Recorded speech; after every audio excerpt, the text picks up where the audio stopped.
Hi guys, I'm here today to share some info with you about our crystals of the month, fluorite and blue kyanite.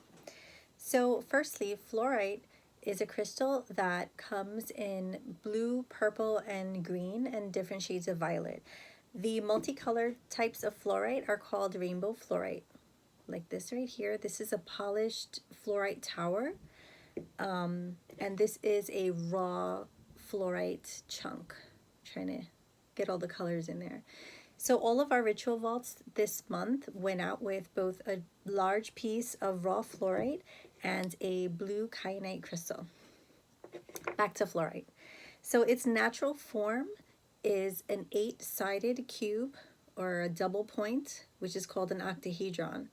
Okay, now these are beautiful. They come in all different sizes. The only thing is they are very prone to cracking and breaking. So you want to be careful with those. Now, fluorite is one of my favorite stones, and what it does is it helps to change the way that we process information. For people that have possible learning disabilities, this is excellent and can be used as a study aid as well for anybody that is struggling with a particular topic or is a student, as it helps to slow down the way our brain processes information. For those of us that get overwhelmed easily, this is invaluable when it comes to increasing focus and calm in order to be able to retain information. This particular crystal, it resonates with the heart, the throat, the third eye, and the crown chakra because of all of the shades that are included within the crystal. If you find a piece in a one solid color, it would resonate more specifically with the associating chakra. So this all green piece would be perfect for work with the heart chakra to release shame, guilt, emotional pain, and for healing, as most green stones do. Since this stone has so much to do with communication, we like to use it during Mercury retrogrades. It has a natural frequency that just aligns itself with most electronics and the way that information travels. And during Mercury retrogrades, our information can get all blocked up and confused. So it's wonderful to have these crystals nearby your workspace, your creative areas during these times to just help the energy flow a little bit better.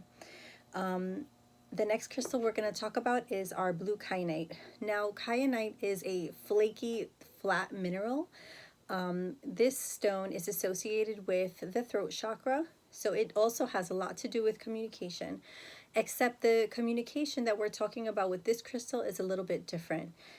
Blue kyanite helps us to connect with the wisdom of our higher selves, with spirit guides, with ascended masters, and essentially remember and retain the information that is imparted to us from these higher powers and abilities.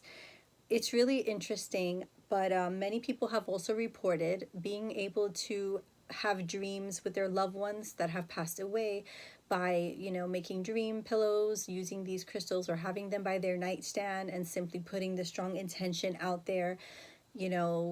Uncle Bob, I would love to visit with you in a dream, or however, your pantheon or your personal beliefs dictate that sort of thing. But it is very much associated with spirit guides and ancestors and angels and all of the downloaded spiritual information and inspirations that just come to us. Another really cool thing about blue kyanite is that it doesn't hold and retain energy the way that other crystals do. And because of this, it can actually be used to cleanse other crystals. So what you want to do, I'm going to show you guys something really cute.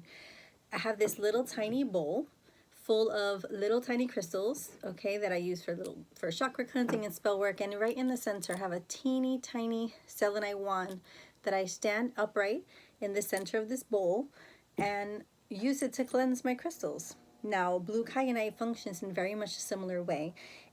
Because of its shape, it's a little weird to get it to stand up, but you can make somewhat of a grid by placing your crystals that you'd like to be cleaned in the center and then placing blue kyanite around it or just in the general vicinity of it, and leave it there overnight and allow it to do its thing. It absorbs the energy and then instantly makes it disappear into the etheric plane where things are filtered and cleansed all on their own.